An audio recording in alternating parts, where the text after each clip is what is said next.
Hi everybody, welcome back to my channel. Today is Saturday, August the 26th, 2023. I'm here to talk about the prophetic dream that I had. So in my dream, I remember I was walking and I found myself on this dry land. As I looked around, there was nothing to see but just a sea, nothing else, just a dry piece of land. In that moment, I looked on my right side, and this is when I saw him. Moses was standing next to me. As I saw him parting the water, the seawater, and then I saw the water splitting in a half, two halves, one left, one right. Next thing I know, I saw the partner that I am with right now, and it was him and his little son that he has. I'm not gonna mention names. So as I saw them, he said to me, "Come with me." So I said to him, "No, I'm not coming." I respond to him by saying that. I said to him, every time that we're together in a car or somewhere, we find each other together, we're always fighting. So I'm better off if I'm not around you. If I'm not coming with you, we don't have to fight. You don't have a reason, and we cannot get into an argument. So as I rejected him, I said to him, "I'm not going. So you can go on with your day, with your life, because I'm not going. It's not gonna happen. I'm done and it's over and I'm leaving. Flee away." As it's written in the Bible, flee away. As I said that, I saw him fleeing. So he disappeared. Now, the meaning of this dream is this. In the Bible, as it says, analyzes by Moses parting the Red Sea. In the story of the Moses parting the water of the Red Sea, so he and the Israelites could flee Egypt and travel to the promised land. It's one of the most famous stories from the Old Testament. This is what this episode means. However, remains less clear. Should this be analyzed as a divine miracle alone, or does it, like many Old Testament phenomena, have its rooted in something more down to earth?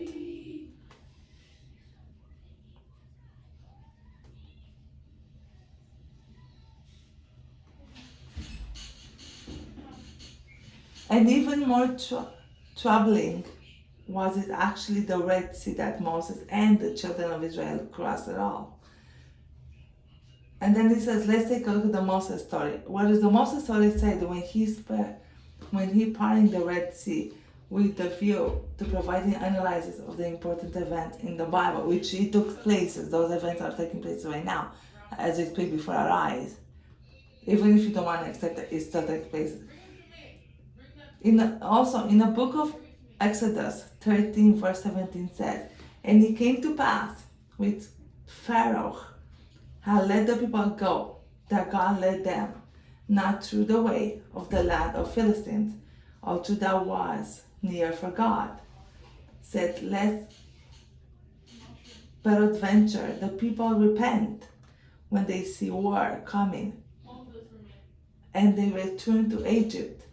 In 13 verse 18, it says this, "But God led the people about through the way of the wilderness of the Red Sea, and the children of Israel went go harnessed out of the land of Egypt." We'll return to the wilderness and the Red Sea, or analyze it below, but for now, it's worth nothing the Israelites could have traveled more directly to Canaan if they gone directly north rather than northeast. But they couldn't go this because of the Philistines whom they wished to avoid. Now on the verse 13:20, it says this, "And they took their journey from Sukkot and encamped in Etam into the edge of wilderness." On 13:21, if you go down the verse 13:21, it says, "And the Lord went before them by day in a pillar of cloud to lead them to the way, and by night on a pillar of the fire to give them light, to go by day and night." In 13:22, all the way down, it says this, "He took not away a pillar of the cloud by day, nor the pillar of fire by night from before the people. So as you can see, that the Bible is very clear what it says. On the 14th verse 5, it says this, and it was told the king of Egypt that the people fled, and the heart of Pharaoh and of his servants was turned against the people. And they said, why have you done this? That we have let Israel go serving us. On 14 verse 6 it says this, and he made ready his chariots and took his people with him. On 14 verse 7 he replies by saying this, and he took 600 chosen chariots and all his chariots of Egypt and captain over every one of them. The Egypt having agreed to let their former slaves go, now regret such a rash decision. Pharaoh's leading his chariots and prepares to go after the Israelites and recapture them. 600 chariots is quite a convey and suggests one obvious reason why. Once Moses and the Israelites crossed the Red Sea, the Egyptians were unable to give chase. On 14 verse 9, he says, but the Egyptian pursued after them all the horses and the chariots of Pharaoh and his horsemen and his army, and overtake them, encamping by the sea beside Piharoth before Baal-Zepach.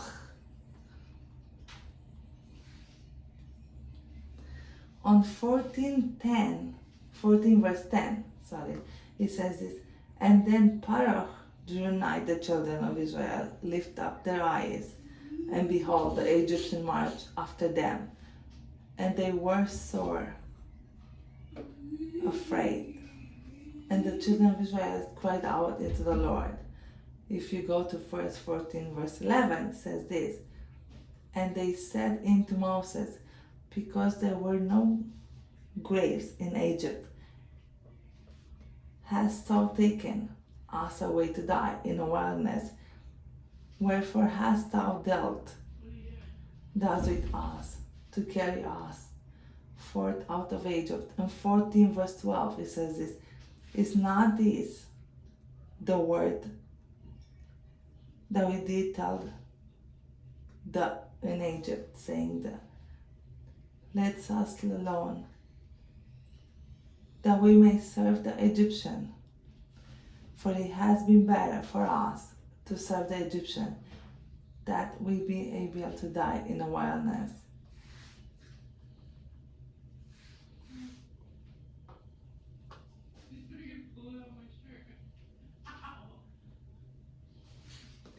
Things are looking bleak for the children of Israel when they see the Egyptian army in chariots coming towards them in a hot pursuit. Are they destined to die here in the wilderness? They have been better off of remaining the slaves in Egypt, at least that way they still be alive. Now all the way down to verse 14, verse 13, he says this, and Moses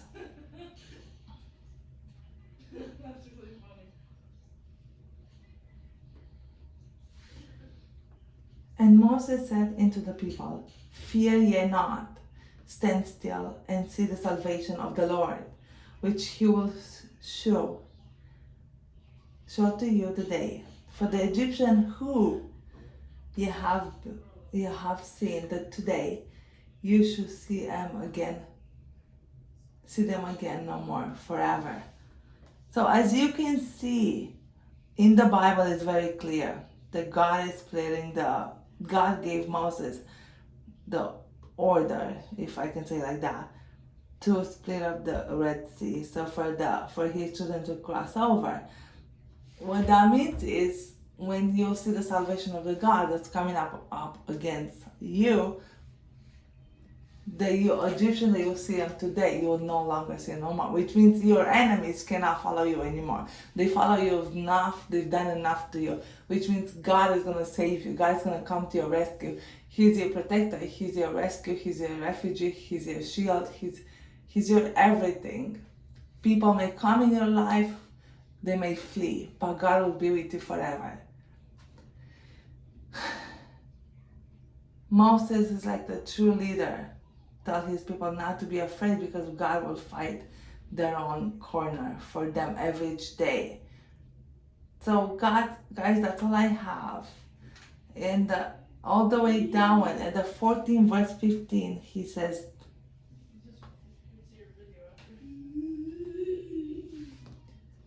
and the Lord said unto Moses, wherefore cries unto me, speak unto the children of Israel, that they go forward, all the way to verse 14-16. But lift thou up thy rod, and stretch out thy hand over the sea, and divide it, and the children of Israel shall go on dry ground throughout the midst of the sea.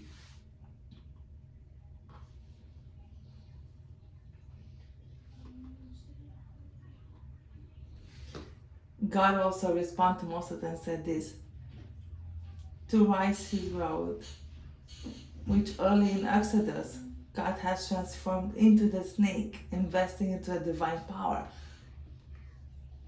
The stick that God gave Moses had a power, and when he told him to rise his road, that's the stick, because he had power to be able to transform and to be able to divine for the power that he had within it.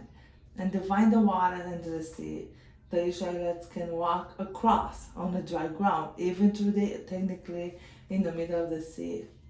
Now it says, if you go to advertising on 14 verse 21, which is said, and the Moses stretched out his hand over the sea, and the Lord caused the sea to go back by a strong east wind all that night, and made the sea dry land, and the water were divided. So guys, get prepared because things are getting divided right now as we speak before your eyes. Even if you do it, you don't accept it. Even if you do it, you don't believe it. It will happen. It's happening as we speak. Which means we're in the 8th month right now in August. And 8 means acceleration. 8 means